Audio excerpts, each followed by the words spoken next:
안녕하세요. 저는 경기도 동탄에 거주하고 있는 30대 후반의 워킹맘입니다.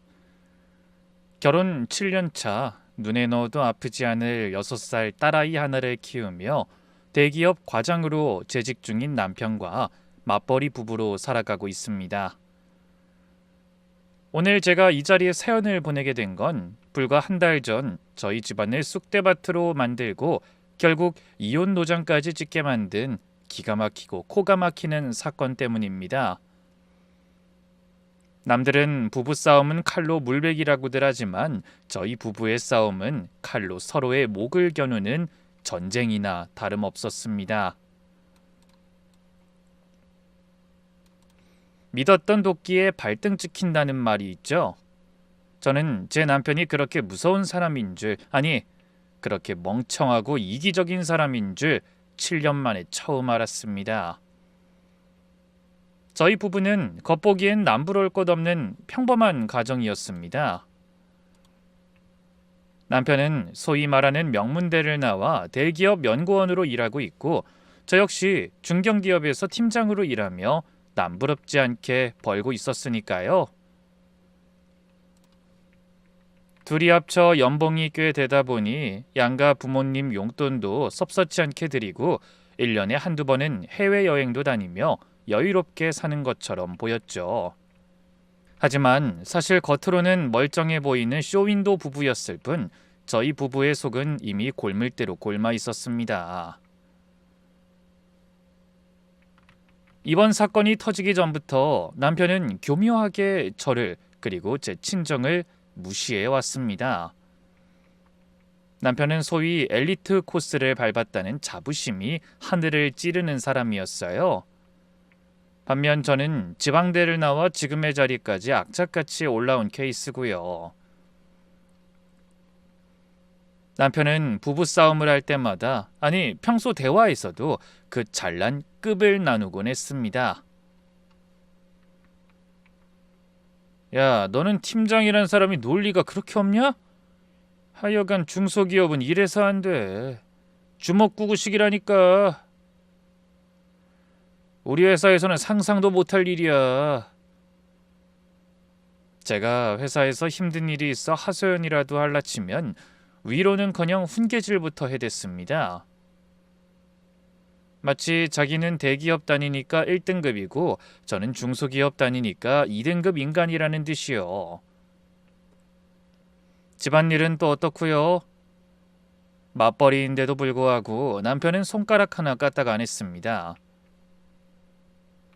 제가 퇴근하고 부랴부랴 아이 하원시켜서 밥 차리고 있으면 소파에 누워 핸드폰 게임이나 하면서 이렇게 말하곤 했죠.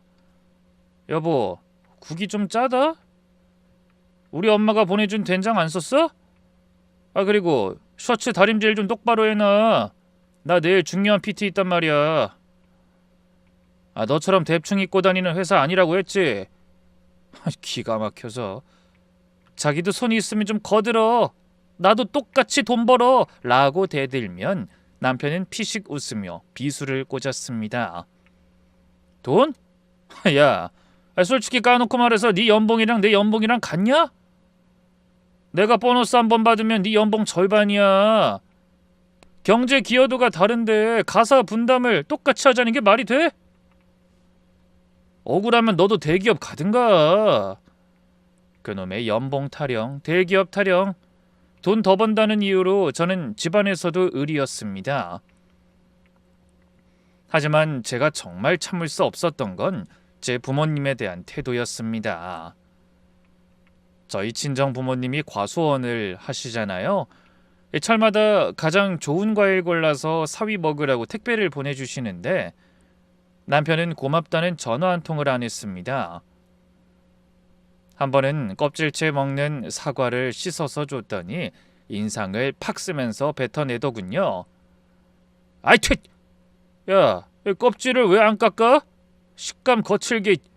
그리고 장인어른은 농약 안 치신다더니 이거 진짜 유기농 맞아? 아이, 때깔이 영 별론데. 아, 그냥 마트 가서 사 먹는 게 낫지 않아? 촌에서 흙 묻은 박스 오는 거 택배 받기도 귀찮아 죽겠어. 냄새 나고. 땀 흘려 농사지으신 귀한 과일을 냄새나는 짐짝 취급하는 남편. 명절에 친정이라도 갈라치면 그 시골 촌구석에 와이파이도 잘 안 터지는데 꼭 자고 와야 해?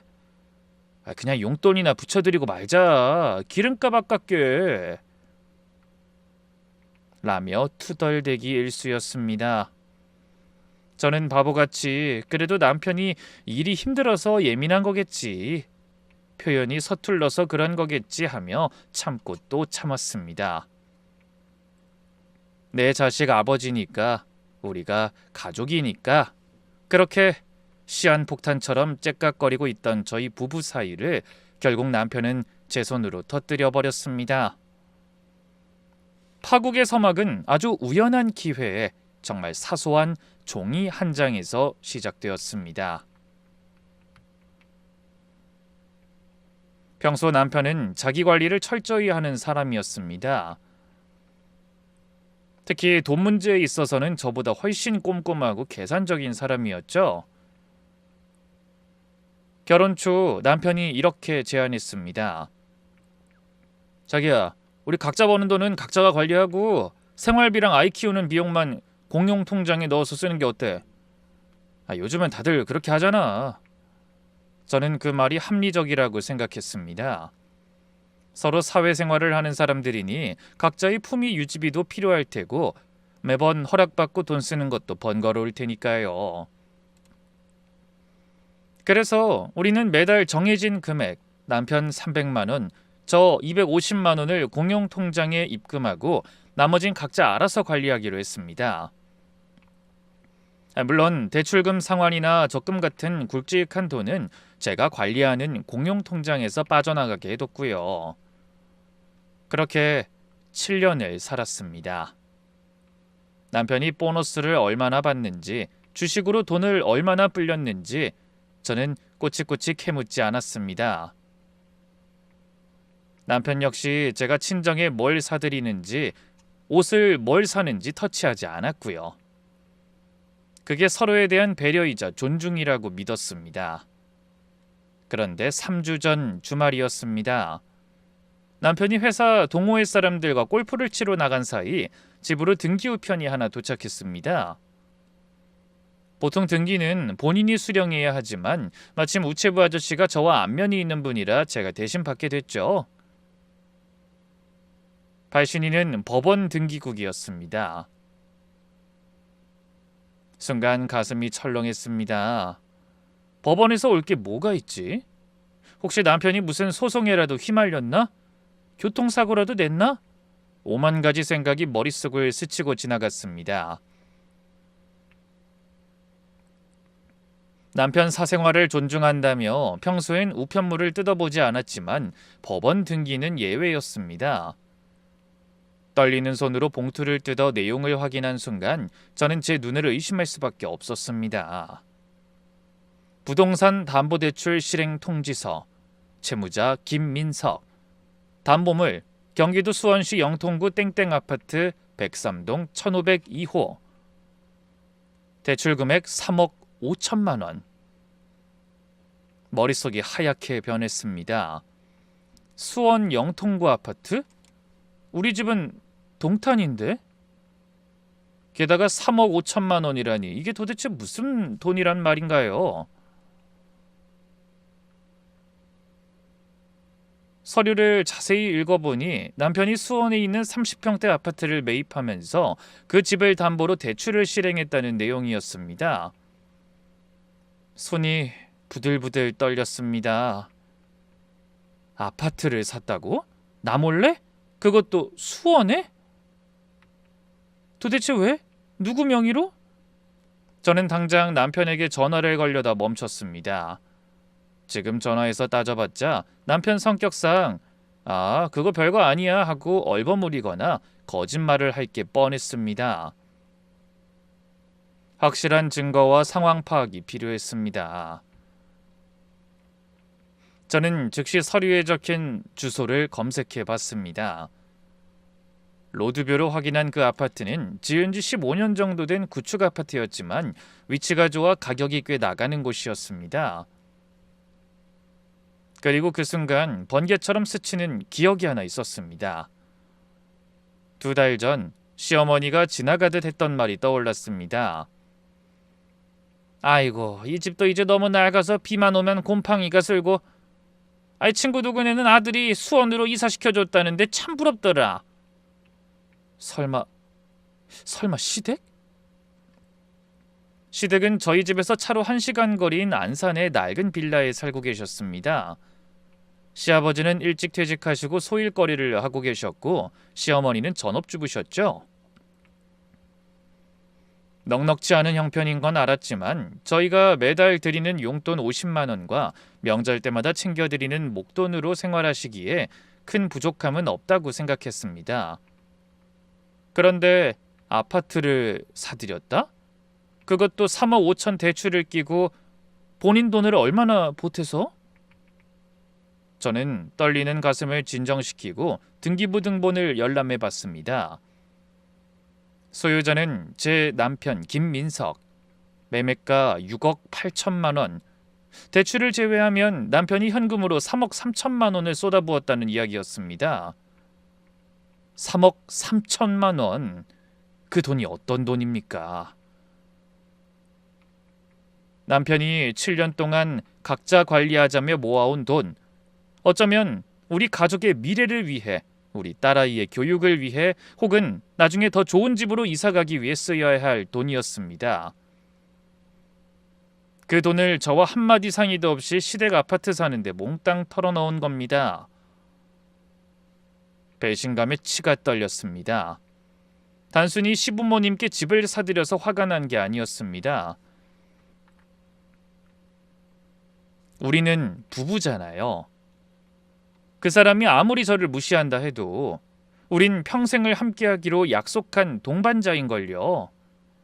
근데 6억이 넘는 집을 사고 3억이 넘는 빚을 지면서 아내인 저에게 언질 한 번 주지 않았다는 사실이 저를 미치게 만들었습니다. 저녁이 되고 남편이 콧노래를 흥얼거리며 현관문을 열고 들어왔습니다. 아, 오늘 공 잘 맞네. 여보, 밥 줘. 배고프다. 아무것도 모르는 척 골프 가방을 내려놓는 남편의 뒤통수를 한 대 후려갈기고 싶었지만 꼭 참았습니다. 식탁에 앉아 밥을 먹는 남편 앞에 아까 그 등기 우편물을 툭 던졌습니다. 이게 뭐니? 남편은 숟가락을 입에 넣으려다 멈칫했습니다. 봉투를 확인한 남편의 눈동자가 흔들리는 걸 저는 놓치지 않았습니다. 하지만 이내 남편의 특유의 그 뻔뻔한 표정으로 돌아오더군요. 아, 이거 봤어? 별거 아니야. 부모님 이사시켜드렸어. 별거 아니야? 6억 8천짜리 집을 샀는데 별게 아니라고요? 별거 아니라고? 자기 지금 제정신이야? 나랑 상의 한마디 없이 3억 5천 대출을 받아서 시댁 집을 사드렸다고? 그 나머지 3억은 어디서 났어? 남편은 밥맛이 떨어졌다는데 숟가락을 탁 내려놓으며 말했습니다. 야, 내가 그동안 모은 돈이야. 내 월급에서 생활비 내고 남은 돈으로 주식하고 코인해서 불린 돈이라고. 내가 내 능력으로 벌어서 우리 부모님 낡은 빌라에서 탈출시켜드린 건데 그게 뭐 잘못됐어? 남편의 논리는 기가 막혔습니다. 내가 번 돈이니 내 마음대로 쓴다 이거지요. 자기야, 우리가 남남이니? 룸메이트야? 아무리 각자 관리한다고 해도 억 단위 돈을 쓸 때는 상의를 해야지.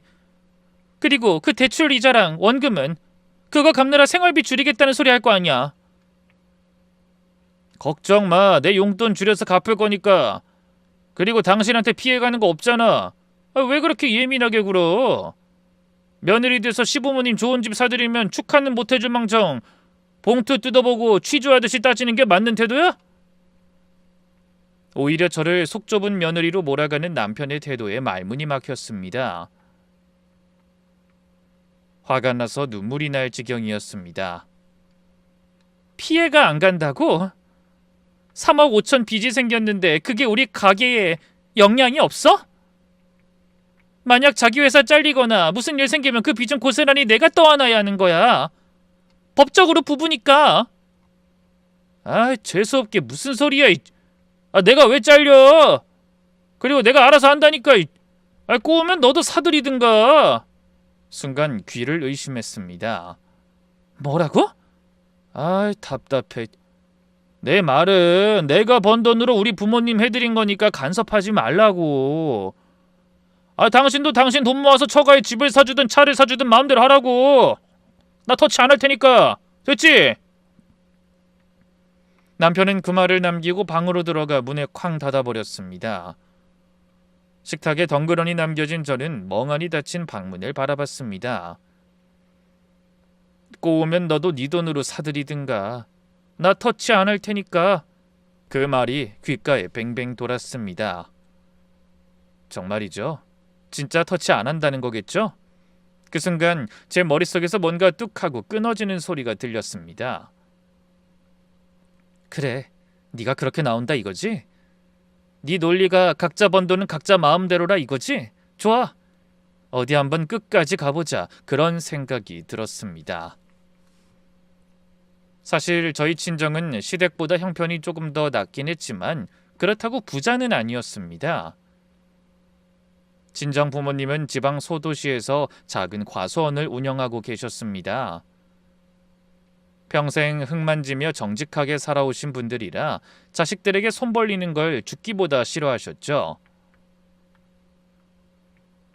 제가 결혼할 때도 무리해서 혼수며 예단을 챙겨주셨고 맞벌이하는 딸 힘들까봐 김치며 반찬이며 철마다 택배로 보내주시는 분들이었습니다.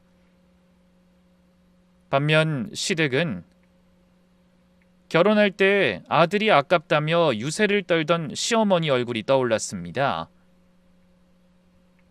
예단비가 적다며 봉투를 획 던지던 그 모습.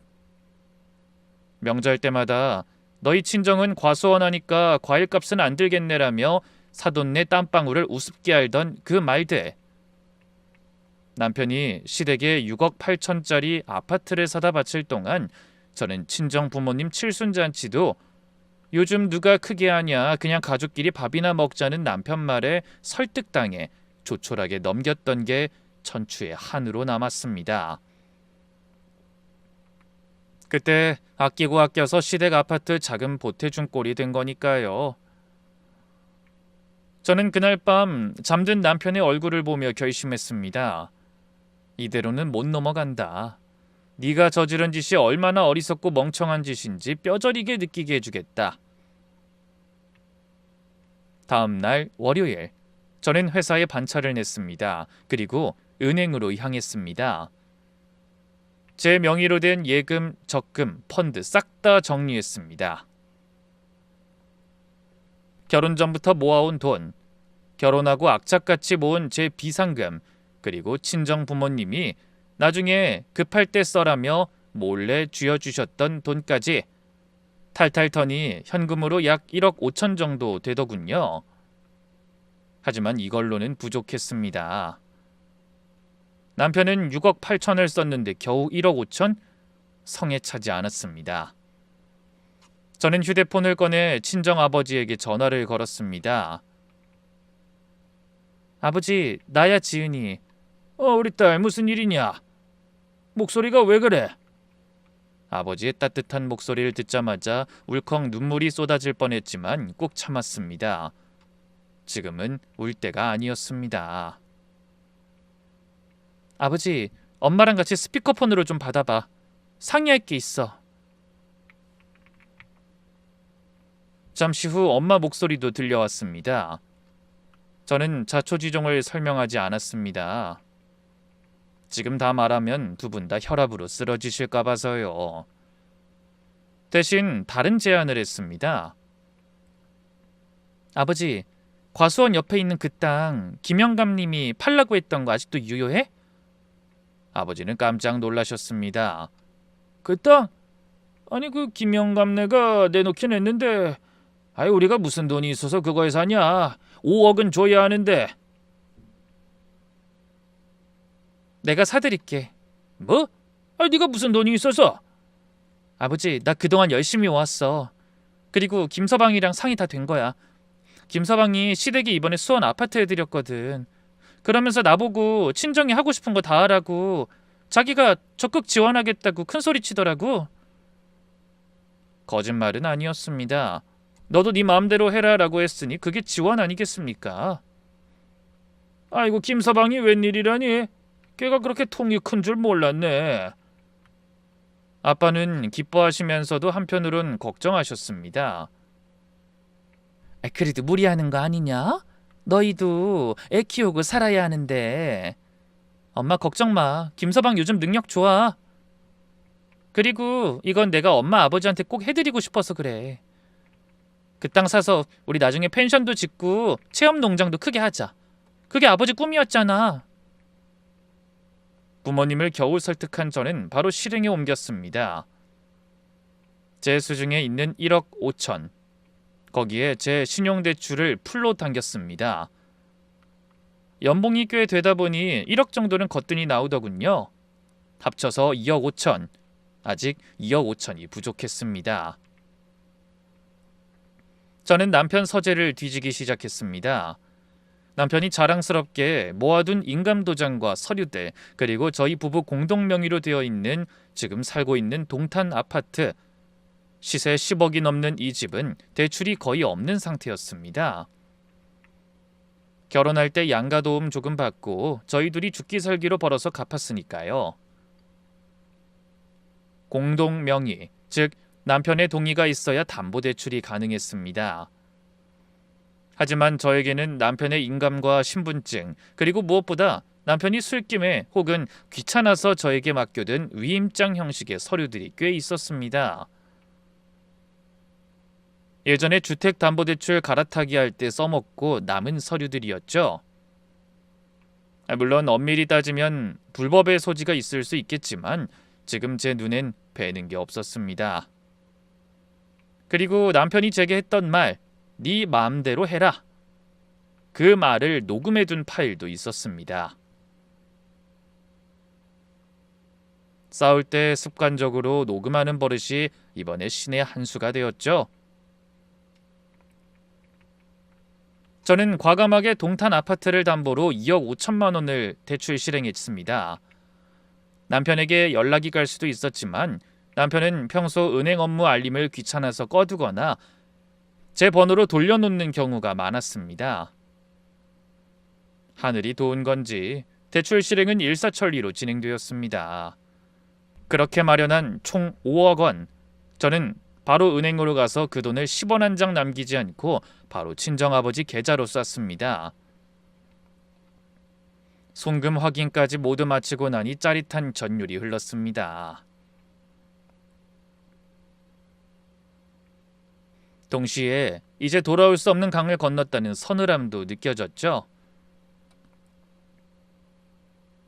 그리고 저는 친정아버지에게 바로 전화를 걸었습니다. 아버지 돈 보냈어.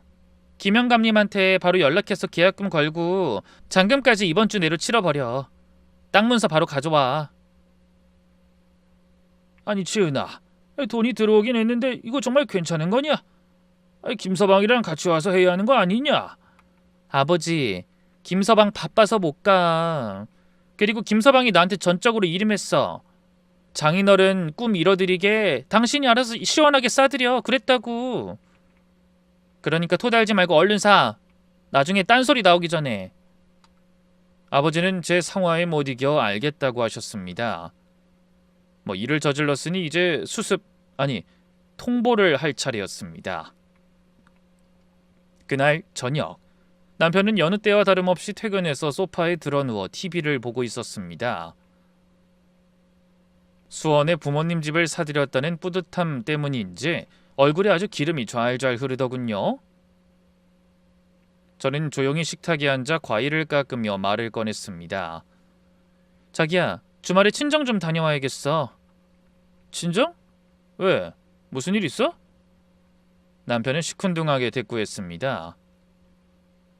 그 부모님 땅 사는 거 계약하러 가야 해서 잔금은 이미 다 치렀고 등기 이전에 필요한 서류 좀 챙겨드리려고. 순간 남편이 벌떡 일어나 앉았습니다. 어? 땅? 무슨 땅? 장인어른 땅 사셨어? 과수원 옆에 김영감님 땅 있잖아. 그거 사셨어. 오, 장인어른 돈 좀 있으셨나 보네. 거기도 꽤 비쌀 텐데. 아니, 아버지 돈 아니야. 내가 사드린 거야. 남편의 눈이 동그랗게 커졌습니다. 뭐? 당신이? 무슨 돈으로? 저는 아주 평온한 미소를 지으며 사과 한 조각을 입에 넣고 오물오물 씹으며 말했습니다. 자기가 그랬잖아. 꼬우면 나도 내 돈으로 친정에 뭘 하든 상관 안 한다며. 터치 안 한다며. 그래서 내가 그동안 모은 돈이랑 대출 좀 받아서 5억 사드렸어. 5억? 남편의 목소리가 삑사리가 났습니다. 당신이 5억이 어딨어? 아니, 장난해? 내 비상금이랑 적금 다 깼어. 한 1억 5천 되더라. 그리고 신용대출 1억 받았고 나머지는 저는 잠시 뜸을 들였습니다. 나머지는? 남편의 얼굴이 사색이 되어가고 있었습니다. 우리 집 담보로 2억 5천 받았어. 정적. 집안에 무시무시한 정적이 흘렀습니다. 1초, 2초, 3초. 그리고 남편의 입에서 괴성이 터져나왔습니다. 야! 이씨! 너 미쳤어! 돌았어! 집 담보로 대출을 받아? 누구 맘대로! 남편은 펄펄 뛰며 제 앞으로 달려왔습니다. 눈알이 튀어나올 것 같았습니다. 누구 맘대로긴 자기 맘대로라며. 자기도 나랑 상의 없이 3억 5천 대출 받아서 시댁 집 사줬잖아. 그래서 나도 똑같이, 아니 난 좀 더 알뜰하게 2억 5천만 받아서 친정 땅 사드렸어. 왜? 자긴 되고 난 안 돼? 이 여자가 진짜... 야, 그거랑 이게 같아? 나는 내 능력으로 갚을 수 있는 범위에서 한 거고, 넌 지금 집을 담보로 잡았잖아. 이 집이 누구 집인데? 누구 집이긴 우리 공동명의 집이지. 그러니까 내 지분 반은 내 마음대로 할 수 있는 거 아니야? 그리고 나도 내 능력으로 갚을 거야. 내 월급에서 이자 내고 원금 갚으면 돼. 자기처럼 용돈 줄여서. 말이 되는 소리를 해. 아니, 5억이면 이자가 얼마인 줄 알아? 너 미쳤어? 당장 취소해. 당장 돈 다시 가져와. 남편은 씩씩거리며 식탁을 내리쳤습니다. 그릇이 달그락거리는 소리가 났지만 저는 눈 하나 깜짝하지 않았습니다. 이미 잔금 다 치렀어. 끝났다고. 그리고 취소 못해. 아버지가 얼마나 좋아하시는데. 자기가 시댁 집 사드리는 효자 소리 듣는 것처럼 나도 이번에 효녀 소리 좀 듣자. 왜? 배 아파? 와, 진짜 말이 안 통하네. 너 진짜 제정신 아니구나. 야, 당장 장인 어른한테 전화해. 내가 말할 테니까 돈 다시 돌려달라고 해. 남편이 제 휴대폰을 뺏으려 달려들었습니다. 저는 벌떡 일어나 남편을 노려보며 소리쳤죠. 전화해. 전화해서 뭐라고 할 건데? 사위가 장인어른 땅 사는 거 반대하니까 돈 내놓으세요 할 거야? 그래 해. 하는 순간 우리 끝이야. 그리고 자기가 시댁에 집 사준 거, 대출 3억 5천 받은 거 우리 부모님은 아직 모르시거든. 그것도 다 까발릴 거야. 어디 한번 해봐. 제 기세에 눌린 건지 아니면 이혼이란 단어에 쫄은 건지 남편은 멈칫했습니다. 그때 남편의 휴대폰이 울렸습니다. 벨소리가 거실의 정적을 찢어발기듯 울려 퍼졌습니다.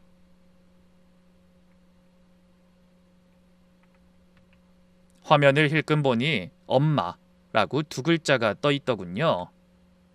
남편은 저를 한번, 울리는 핸드폰을 한번 번갈아 보더니 마치 구세주라도 만난 듯한 표정으로 전화를 집어들었습니다.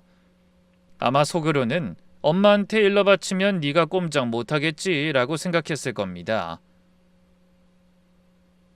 그 얄팍한 머리 굴리는 소리가 제 귀에까지 들리는 것 같았습니다.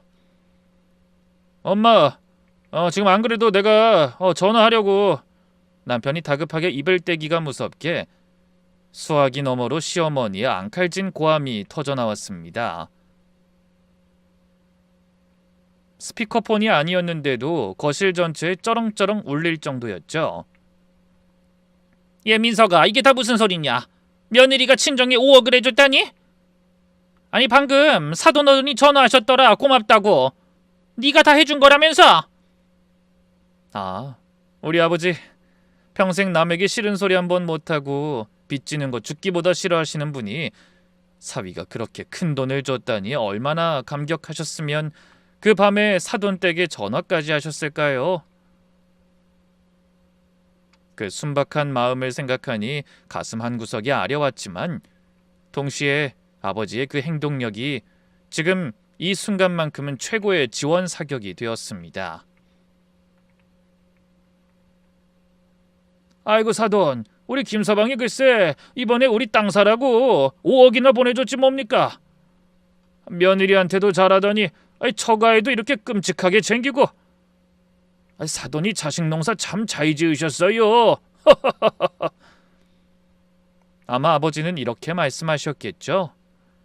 이 전화를 받은 시어머니의 심정이 어땠을까요? 당신 아들이 자기들한테 해준 건 대출 잔뜩 낀 6억 8천짜리 아파트인데 며느리 친정에는 현찰로 5억을 썼다? 그것도 아들이 해줬다? 시어머니 입장에선 눈이 뒤집히고도 남을 일이었을 겁니다.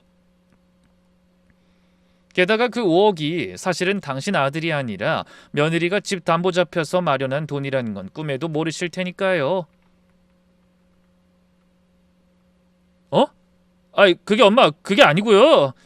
남편은 땀을 뻘뻘 흘리며 당황했습니다. 얼굴이 불그락 푸르락해지더니 눈동자가 갈 곳을 잃고 헤매더군요. 그게 아니긴 뭐가 아니야. 사돈이 입이 귀에 걸려서 전화했더라. 너 미쳤니? 우리한텐 대출 끼고 겨우 집 한 채 사주더니 처가에는 생돈 5억을 줘? 너 돈이 썩어나니? 그 돈이 어디서 났어? 너 혹시 나 몰래 딴 주머니 찾니? 엄마 일단 진정하시고 나중에 다시 전화 드릴게요. 지금 좀 복잡해요. 남편은 제 눈치를 보며 황급히 전화를 끊으려 했습니다. 여기서 더 통화했다가는 본전도 못 찾을 거라는 걸 직감한 거겠죠. 하지만 제가 그 꼴을 두고 볼 리가 있나요? 저는 잽싸게 남편의 손에서 휴대폰을 낚아챘습니다. 야, 너 뭐하는 거야? 남편이 소리쳤지만 저는 보란듯이 스피커폰 버튼을 눌렀습니다. 어머님, 저 지은이에요. 너 이게 무슨 짓이니? 남편 꼬드겨서 친정에 돈 빼돌렸니? 5억이 누구 집 개 이름이야? 감히 시댁 몰래 그런 짓을 벌여? 시어머니는 대번에 저를 도둑년 취급했습니다. 앞뒤 상황 따위는 중요하지 않았습니다. 그저 내 아들 돈이 며느리 친정으로 흘러들어갔다는 사실, 그 하나만으로 이미 저는 대역죄인이었습니다. 어머님, 말씀 가려서 하세요. 빼돌리다뇨. 그이하고 합의된 거예요. 그이가 시댁에 7억 가까운 아파트 사들였다길래 저한테도 처거이 하고 싶은 대로 해라 라고 허락해 줬거든요. 그래서 공평하게, 아니 시댁보다는 좀 적게 5억만 해드렸어요. 왜요? 아들은 효도해도 되고 며느리는 안 되나요? 뭐? 7억? 야, 우리가 언제 7억짜리 집을... 시어머니는 아파트 가격을 정확히 모르고 계셨던 모양입니다. 그냥 좋은 아파트, 새 아파트라고만 알았지 그게 7억이나 하는 줄은, 그리고 그 속에 얼마나 큰 대출이 껴있는지는 모르셨던 거죠. 남편의 얼굴이 흑빛이 되었습니다. 저를 죽일 듯이 노려보며 입모양으로 닥쳐, 제발 닥쳐라고 벙긋거렸지만 저는 멈추지 않았습니다. 어머, 모르셨어요? 그이가 이번에 사들인 영통 아파트 매매가 6억 8천이에요. 취등록세까지 하면 7억 넘죠. 그 돈 마련하느라 그이가 3억 5천이나 빚졌어요. 알고 계셨어요? 빚이 3억 5천? 수화기 너머로 시어머니의 목소리가 파르르 떨리는 게 느껴졌습니다. 네, 그이가 매달 이자랑 원금 갚으려면 허리가 휠 텐데 그래도 부모님 좋은 집에 모시고 싶다고 무리했더라고요. 그래서 저도 우리 부모님 평생 소원인 땅 그이가 허락한 김에 무리 좀 했어요. 우리 집 담보 잡히고 제 신용대출까지 받아서요. 이제 우리 부부는 양가 부모님 효도하느라 빚더미에 앉았네요. 어때요? 공평하죠? 이 미친! 시어머니는 충격에 말을 잇지 못하고 숨을 헐떡였습니다. 잠시 후 정신을 차리셨는지 악에 받친 목소리로 고함을 지르셨습니다. 야, 김민석! 너 당장 그 돈 회수해. 처가에 준 돈 다시 가져오라고! 너희가 빚이 얼만데 거기다 돈을 퍼줘? 우리 집은 내가 살 집이니까 그렇다 쳐도 처가 땅이 웬 말이냐? 농사 짓는 노인네들이 무슨 5억짜리 땅이 필요해? 역시나 내 집은 당연하고 네 집은 안 된다는 그 더러운 심보. 우리 부모는 고생했으니 좋은 집에 살 자격이 있고 네 부모는 시골 노인네들이니 땅 따위 필요 없다는 그 천박한 논리. 피가 거꾸로 솟는다는 게 이런 느낌일까요? 어머님, 이미 다 끝났어요. 잔금 다 치렀고 땅 샀다고요. 그리고 그이가 그러더라고요. 내 돈 내가 쓰는데 무슨 상관이냐고요. 저도 제 돈 제가 대출받을 수 있는 능력 안에서 쓴 거니까 어머님이 이래라 저래라 하실 일 아니에요. 그이한테 따지세요. 왜 먼저 시작했냐고. 저는 전화를 뚝 끊어버렸습니다. 그리고 휴대폰을 식탁 위에 툭 던졌습니다. 남편은 바닥에 주저앉아 머리를 감싸쥐고 있었습니다. 아, 망했다. 엄마 쓰러지시겠다. 너 진짜 미쳤구나. 어떻게 엄마한테 그런 식으로 말을 해? 남편이 고개를 들더니 저를 향해 도끼 어린 눈빛을 쏘아댔습니다. 방금 전까지 당황하던 기색은 온데간데 없고 이제는 뻔뻔함을 넘어 적반하장으로 나오기 시작하더군요. 그는 벌떡 일어나 제 어깨를 거칠게 밀치며 소리쳤습니다. 야, 너 지금 상황 파악이 안 돼? 3억 5천? 그래, 내가 받은 대출은 자산이야. 수원 아파트? 그거 투자 가치 있는 거야. 나중에 집값 오르면 그게 다 우리 자산이 되는 거라고. 멍청한 여자가 뭘 알아? 뭐? 자산? 그래. 우리 부모님 편하게 모시는 것도 있지만 나중에 상속받으면 어차피 내 거 되는 거야. 그건 합리적인 투자라고. 근데 너는 시골 구석탱이 땅? 그게 돈이 되냐? 과수원 옆에 붙은 맹지나 다름없는 땅을 5억이나 주고 사? 그게 제정신이야? 그건 그냥 돈을 땅바닥에 버리는 거야. 기가 막혔습니다. 효도를 투자 가치로 환산하는 그 저열한 사고방식에 구역질이 날 지경이었습니다. 그래서 자기가 산 아파트는 고귀한 투자고 내가 우리 아버지 꿈 이뤄드린 건 돈 낭비다? 야, 웃기지 마. 우리 아버지 그 땅에서 평생 농사 지으시면서 너 같은 놈한테 사과 한 박스라도 더 좋은 거 먹이려고 땀 흘리셨어. 네가 감히 그 가치를 평가해? 아, 진짜 말이 안 통하네. 야, 솔직히 까놓고 말하자. 우리 부모님은 나 키우느라 고생하셨고 서울에서 번듯하게 사시다가 아버지 은퇴하시고 빌라 가신 거야. 평생 고생하신 분들 아들이 돼서 마지막에 좋은 아파트 한번 모시는 게 그렇게 배 아프냐? 네 부모님은 어차피 시골 분들이잖아. 흙 묻히고 사는 게 익숙한 분들이라고. 그런 분들한테 5억이 가당키나 해? 그 돈이면 노후 자금으로 쓰시게 드리는 게 낫지. 무슨 땅을 사? 이 인간 진짜 바닥을 보이는구나. 시골 분들이니 흙 묻히고 사는 게 당연하다니. 저는 주먹을 꽉 쥐었습니다. 손톱이 살을 파고들었지만 아픈 줄도 몰랐습니다. 너 말 다 했어? 우리 부모님은 뭐 흙파 먹고 사셔도 되는 분들이야? 너희 부모님만 고귀하고 우리 부모님은 천하냐? 야, 김민석, 너 진짜 쓰레기구나. 뭐? 쓰레기? 야, 너야말로 이기적인 년이야. 내가 내 능력으로 내가 번 돈으로 하겠다는데 네가 뭔데 죄를 뿌려? 너 집 담보 대출 받은 거 그거 불법이야. 내 동의 없이 했잖아. 그거 사문서 위조인 거 알아?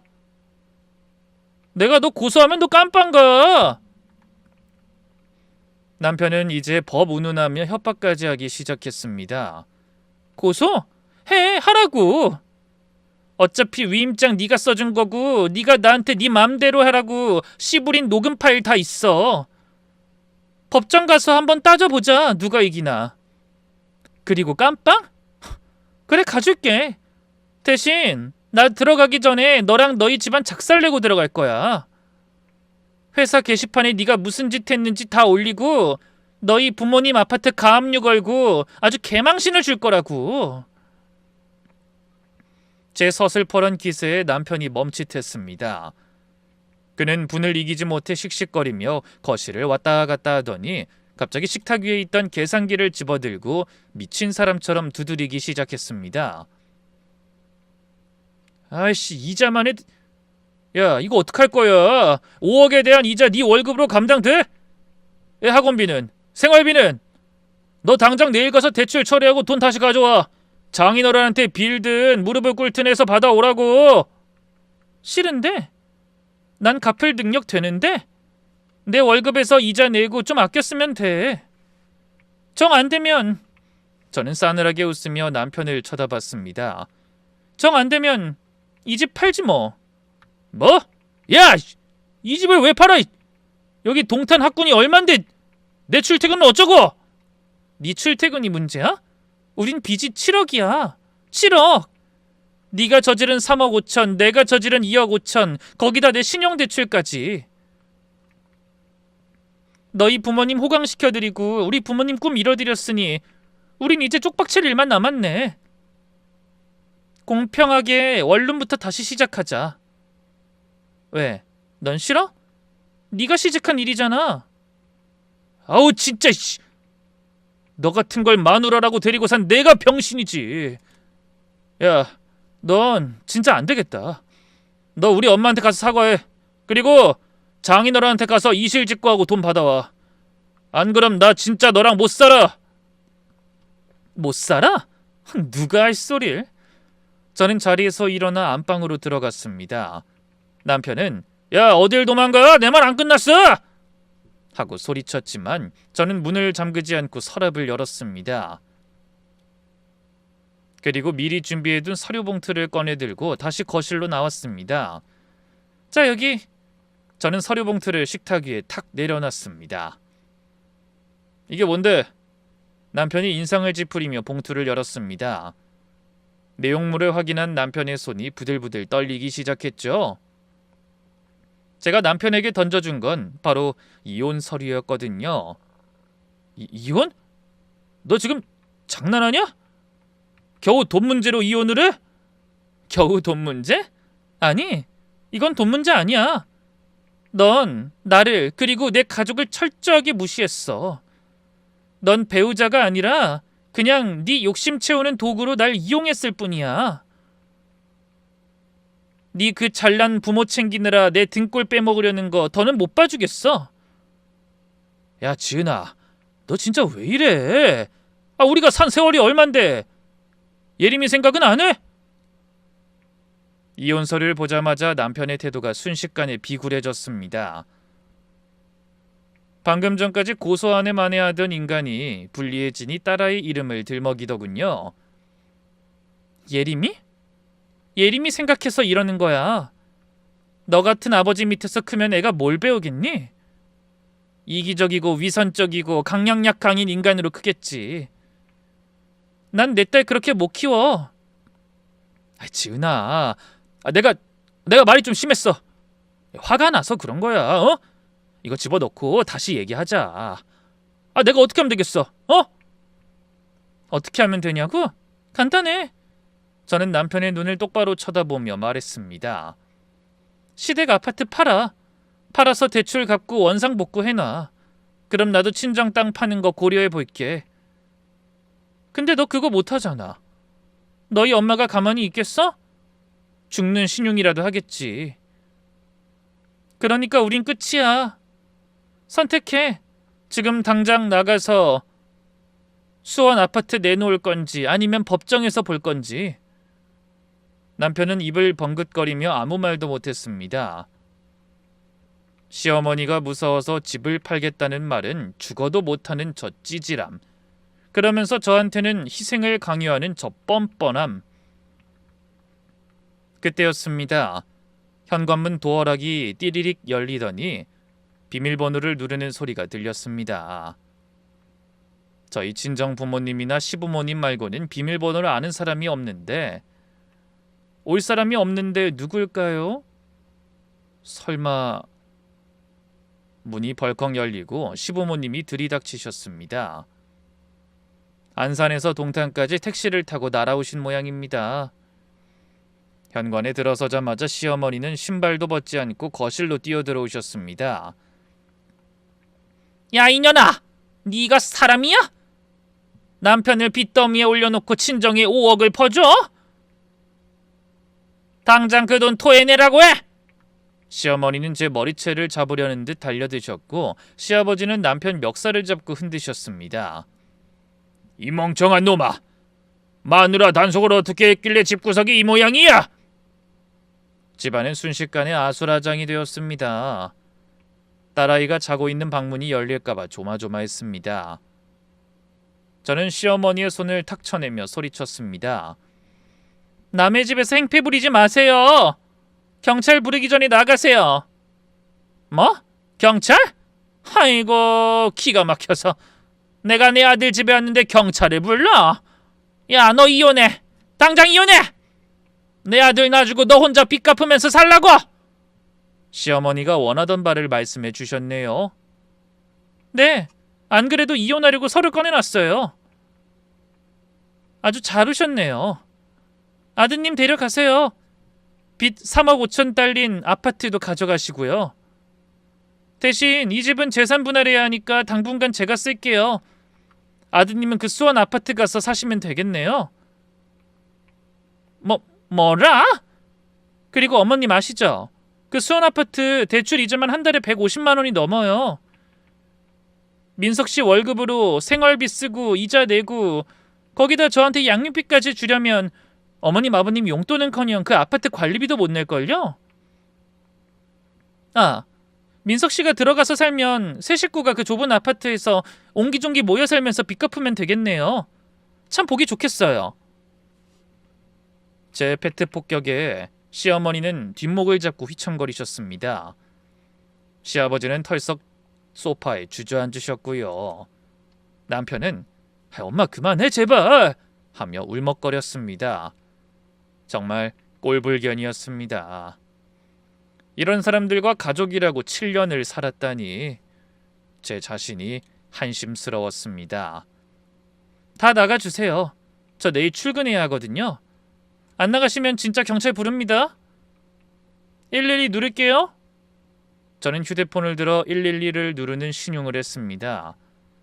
시어머니는 씩씩거리며 두고 보자 이 천벌 받을 년!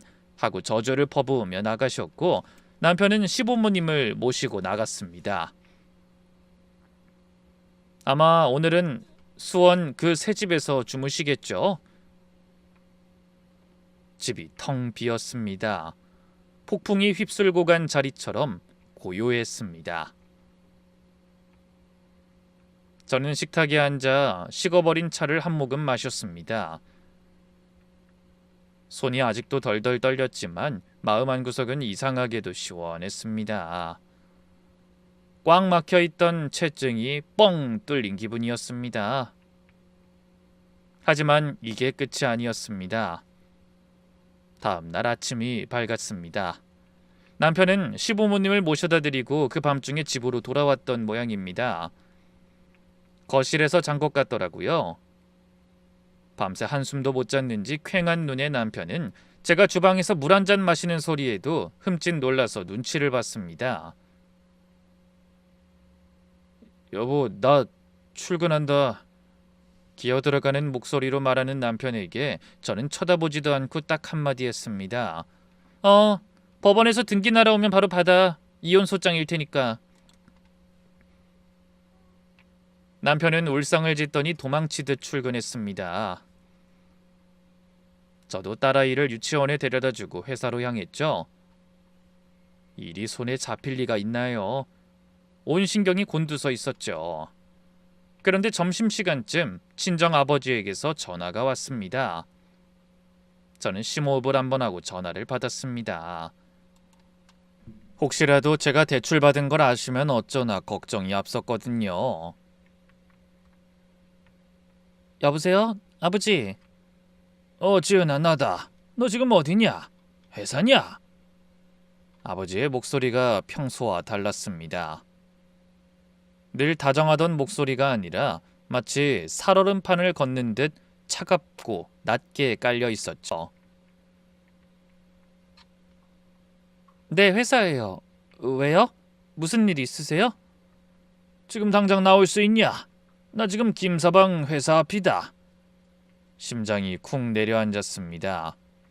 시골에서 과수원 하시는 분이 예고도 없이 서울 한복판에 있는 사위 회사 앞이라뇨. 아버지, 거길 왜 가셨어요? 김서방 만나러요?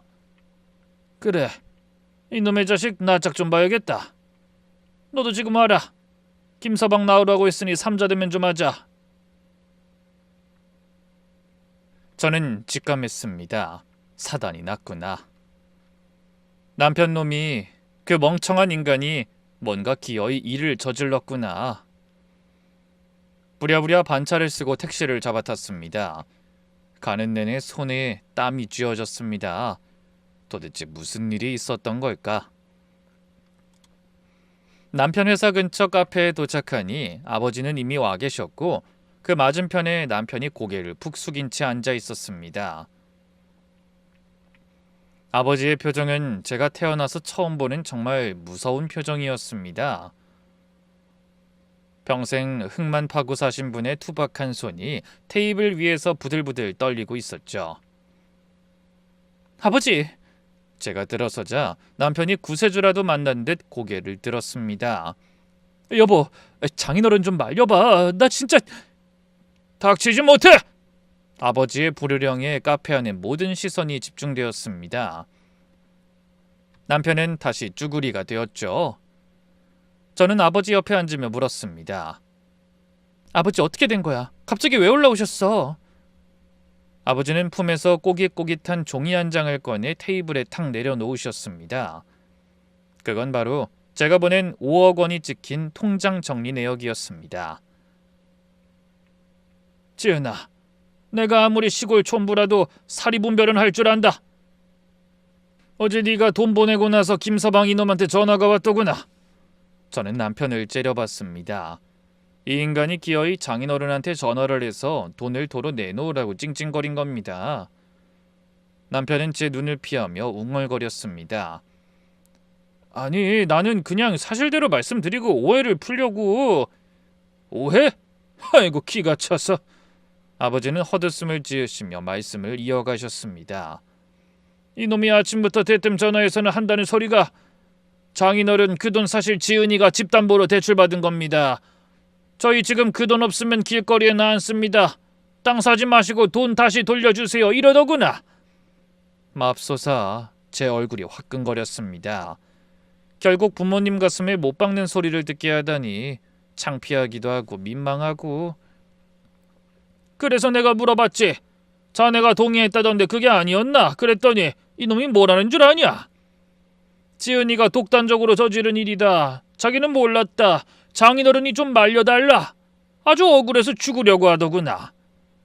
아버지는 물 한 모금 들이키시고는 남편을 노려보며 말씀하셨습니다. 김서방 자네 말이 맞네. 내 딸이 집담보로 대출받아서 친정에 돈 준 거, 그건 무모한 짓이지. 그래서 내가 그 돈 다시 돌려주려고 올라왔네. 저희 남편이요, 그 말 듣자마자 눈치도 없이 얼굴에 화색이 돌더라고요. 이러나 저러나 돈 다시 받으면 다행이다 싶었던 거죠. 정말입니까? 장인어른 감사합니다. 역시 장인어른밖에 없습니다. 제가 그 돈 받으면 바로 대출 갚고. 근데 말이야. 아버지가 남편의 말을 끊었습니다. 그 돈 돌려주기 전에 나도 하나만 묻자. 자네는 시댁에 7억짜리 아파트 사들였다면서? 그것도 3억 5천이나 빚을 내서. 남편의 입이 딱 벌어졌습니다. 그건 내 딸이 그러더구나. 자네가 내 돈 내가 쓰는데 무슨 상관이냐고 했다고. 꼬우면 너도 네 돈으로 친정에 효도하라고 했다고. 맞나? 남편은 식은땀을 줄줄 흘리며 아무 말도 못했습니다. 대답해! 그 말 했어 안 했어? 아버지의 무시무시한 고함에 남편은 기어들어가는 목소리로 대답했습니다. 했습니다. 그래, 그렇단 말이지. 아버지께서 자리에서 벌떡 일어나셨습니다. 그리고 남편의 뺨을 정말 찰지게 짝 하고 올려붙이셨습니다. 카페 안의 사람들이 헉하고 놀라는 소리가 들렸지만 아버지는 멈추지 않았습니다. 이 썩어 빠진 놈! 네가 빚내서 네 부모 집 사주는 건 효도고 내 딸이 빚내서 친정 챙기는 건 미친 짓이야! 평소에도 네 마누라 걸핏하면 무시하고 깎아내리고 막대하는 거 내가 피눈물 나도 참아줬더니 해도 해도 정도가 있지!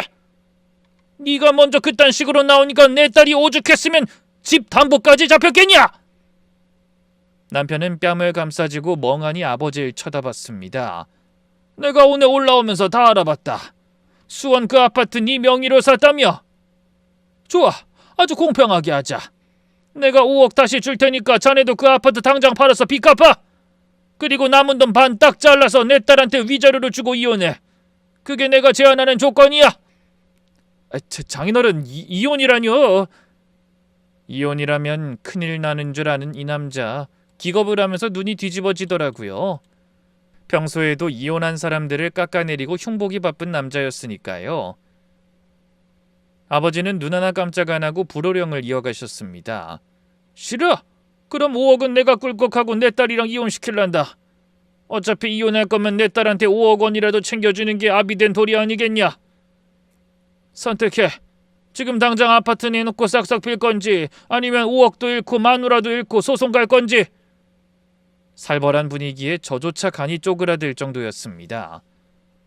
친정아버지께 저런 카리스마가 있을 줄은 딸인 저조차도 알지 못했으니까요. 당연히 남편은 사색이 되어 벌벌 떨었습니다. 장인어른, 잘못했습니다. 제가 생각이 짧았습니다. 됐다. 꼴도 보기 싫으니 썩 꺼져! 그리고 내 딸 눈에서 눈물 한 방울이라도 더 나게 하면 그땐 내가 낯들고 쫓아올 줄 알아라. 저희 아버지, 그 못난 남편놈 쫓아내고 저를 꼭 안아주셨어요. 미안하다 지은아. 못난 아비 만나서 네가 고생이 많다. 네가 얼마나 속이 터졌으면 그런 무리수를 뒀겠냐. 아버지가 다 안다. 저는 아버지 품에서 펑펑 울었습니다. 그동안 쌓였던 서러움이 눈 녹듯 사라지는 기분이었습니다. 아버지는 5억 원을 제 통장으로 다시 보내주시지 않으셨습니다. 대신 변호사를 선임하라며 봉투 하나를 쥐어주셨죠. 이건 네가 싸우는데 써라. 그 돈 5억은 내가 가지고 있다가 네가 이혼하고 나오면 그때 줄게. 지금 돌려주면 저놈이 또 딴소리 할지 모르니까 내가 볼모로 잡고 있으마. 걱정 말고 하고 싶은 대로 다 해라. 뒤엔 아버지가 있다. 천군만마를 얻은 기분이었습니다. 저는 그 길로 변호사 사무실을 찾아가 이혼 소송을 정식으로 의뢰했습니다. 유책 사유는 차고 넘쳤습니다. 경제적 독단, 배우자에 대한 무시, 시댁의 부당한 대우, 그리고 무엇보다 신뢰 파탄. 남편이 저에게 했던 폭언들이 담긴 녹음 파일은 결정적인 증거가 됐죠. 소장이 접수되고 회사에도 소문이 퍼지기 시작했습니다. 좁디 좁은 업계 바닥, 평소 젠틀하고 가정적인 척했던 남편의 이미지는 바닥으로 추락했죠. 하지만 진짜 지옥은 시댁에서 펼쳐지고 있었습니다. 남편이 3억 5천 빚을 감당하지 못하게 되자 시댁에 아파트를 팔아야겠다고 통보한 겁니다. 당연히 시어머니는 거품을 물고 쓰러지셨죠. 절대 못 판다. 내 죽기 전에는 이 집에서 한 발짝도 못 나간다. 며느리가 독해서 이혼하자고 덤비는데 넌 바보같이 집까지 뺏기려고 하냐? 하지만 어쩌겠습니까? 제 월급이 끊긴 상황에서 남편 혼자 감당하기엔 대출이자와 생활비가 턱없이 부족한걸요. 게다가 제가 신청한 가압류 통지서가 남편의 월급 통장과 수원 아파트에 날아들자 시댁은 그야말로 초상집 분위기가 되었습니다. 이혼 조정 기일이 잡혔습니다. 조정실에서 만난 남편은 한 달 사이에 10년은 늙어 보였습니다. 지은아, 제발 한 번만 봐줘. 우리 예림이 봐서라도 내가 정말 잘할게. 남편은 조정위원들 앞에서도 눈물을 짜내며 매달렸지만 제가 차갑게 선을 그었습니다. 위원님, 이 사람은 부부간의 신뢰를 돈으로 계산한 사람입니다. 가족을 위한 희생이 아니라 본인의 과시욕을 위해 가족의 생계를 위협했습니다. 더 이상 이 사람과 미래를 그릴 수 없습니다. 결국 조정은 제 승리로 끝났습니다. 양육권은 제가 가져왔고 남편은 매달 양육비 150만 원을 지급하기로 했습니다. 재산 분할도 명확했죠. 동탄 아파트는 매각하여 대출을 갚고 남은 돈을 나누기로 했지만 제가 아이와 살아야 하니 남편의 지분을 제가 인수하는 형태로 정리했습니다. 물론 그 자금은 친정아버지가 가지고 계시던 그 5억으로 충당했죠. 결과적으로 저는 아이와 함께 살던 집에 계속 살게 되었고 남편은 빈털터리가 되어 수원 아파트로 들어갈 수밖에 없었습니다. 하지만 그 수원 아파트도 온전치 못했죠. 제게 줘야 할 위자료와 재산 분할금을 마련하느라 남편은 결국 그 아파트를 급매로 내놔야 했습니다. 그런데 부동산 시장이 얼어붙어 집이 안 팔리는 겁니다. 대출 이자는 계속 나가고 집은 안 팔리고 며느리한테 줄 돈은 독촉 들어오고 시어머니는 화병이 나서 몸져 누우셨다고 들었습니다. 시누이가 전화와서 언니 꼭 이렇게까지 해야 해? 우리 엄마 쓰러지셨어 라고 울고불고 했지만 전 조용히 차단 버튼을 눌렀습니다. 그로부터 1년이 지났습니다. 저는 딸아이와 함께 평화로운 나날을 보내고 있습니다. 회사에서도 승진했고 무엇보다 마음이 너무나 편안합니다. 퇴근 후 딸아이와 맛있는 저녁을 먹고 주말이면 친정에 내려가 부모님 일손을 돕습니다. 친정 땅 이야기는 어떻게 됐냐고요? 아버지는 제게 받은 5억을 돌려주시려 했지만 제가 극구 사양했습니다. 대신 그 돈으로 정말 그 땅을 사셨습니다. 그리고 거기에 작은 펜션과 체험 농장을 지으셨죠. 아버지의 오랜 꿈이기도 했지만 사실은 저와 손녀를 위한 거라며 나중에 지은이 너 힘들면 언제든 내려와서 펜션 사장님 해라 라고 하시더군요. 그런데 대박이 났습니다. 촌캉스가 유행하면서 아버지의 과수원 펜션이 입소문을 탄 겁니다. 주말이면 예약이 꽉 차서 아버지 엄마는 즐거운 비명을 지르고 계십니다. 저도 주말마다 내려가서 카운터를 보는데 수입이 쏠쏠합니다. 남편이 그토록 무시하던 처가댁이 이제는 남편 연봉보다 더 잘 버는 알짜배기 사장님이 된 거죠. 인생 참 모르는 거더라고요.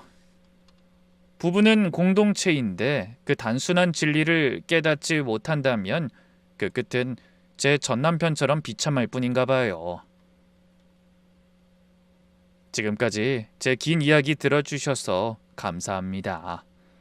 저는 이만 이번 주말 펜션 예약 손님 맞이하러 가봐야겠네요. 모두 행복하세요.